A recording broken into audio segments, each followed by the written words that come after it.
Aye, lad. The Council of Valkyries. The Valkyries are of Valhalla, are they not? Glad to see you're paying attention, brother. You are correct. Valhalla, the great hall of the Einherjar, is their home within Asgard. But while there, they are subject to the scrutiny of the All-Father himself. And relations between the Valkyries and Odin were tense during my tenure as his advisor. Why?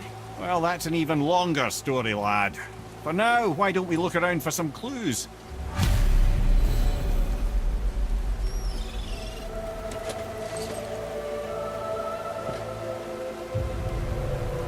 Whoa, you're back. Come here. Who is she? Gunnar, Mistress of War. After any conflict, big or small, she would be first on the scene, sussing out the worthy spirits for a free trip to Valhalla. A gruesome task, but she took great pride in it. Any conflict. Impossible. It's true. She had help from her sisters, of course, but Gunnar was always first to arrive. Her judgment of the fallen was unparalleled, and an invaluable resource to Odin. She was one of his favorites.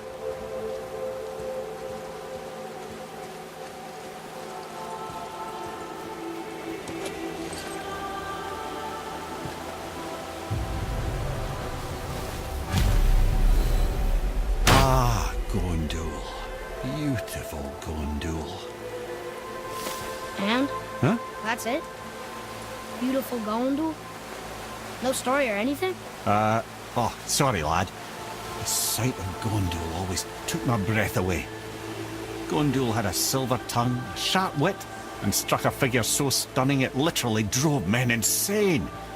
Odin forbid her from setting foot in Midgard after a time, as insanity is not a welcome trait in Valhalla.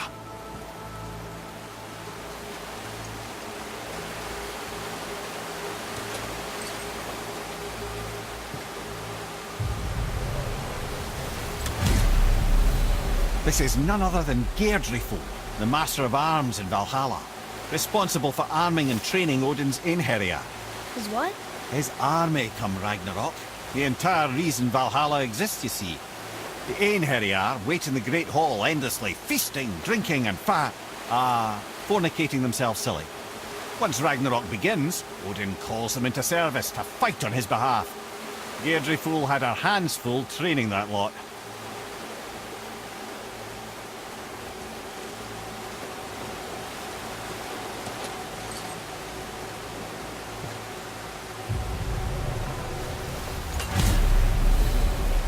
This, my friends, is Kara. Now, Valkyries are volatile by nature, but Kara, the lass is wild storm personified. A wild storm. Aye, calm and collected. Then the air would shift and the fury of her storm would unleash. It was beautiful in a way, assuming you could find proper shelter. Her tears would cleanse the blood-soaked battlefields.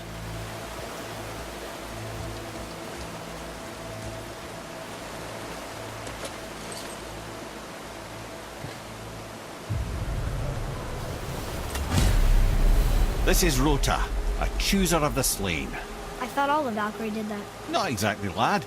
Although that is what they're most famous for, and by far their greatest responsibility.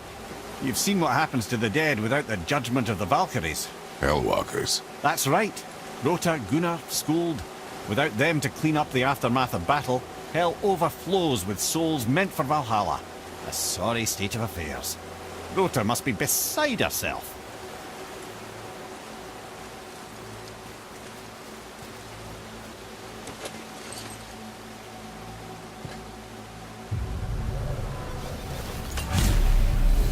Ah, here we have Eir, the healer.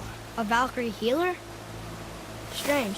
Eir was strange, as a matter of fact. Very quiet, very calm. Where her sisters were violent rapids, Eir was a gentle stream.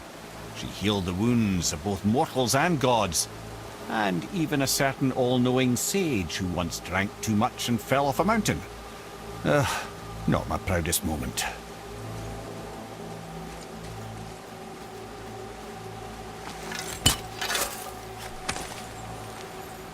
Well, that solves that treasure map.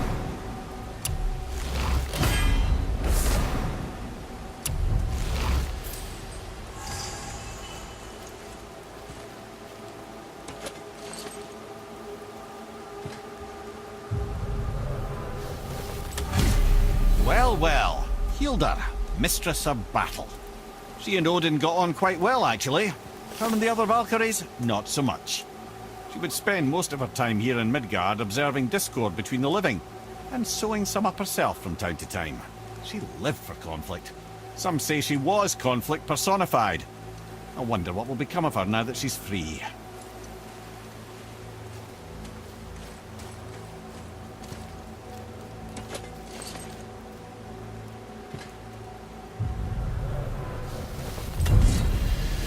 Olrun, once the daughter of a powerful chieftain.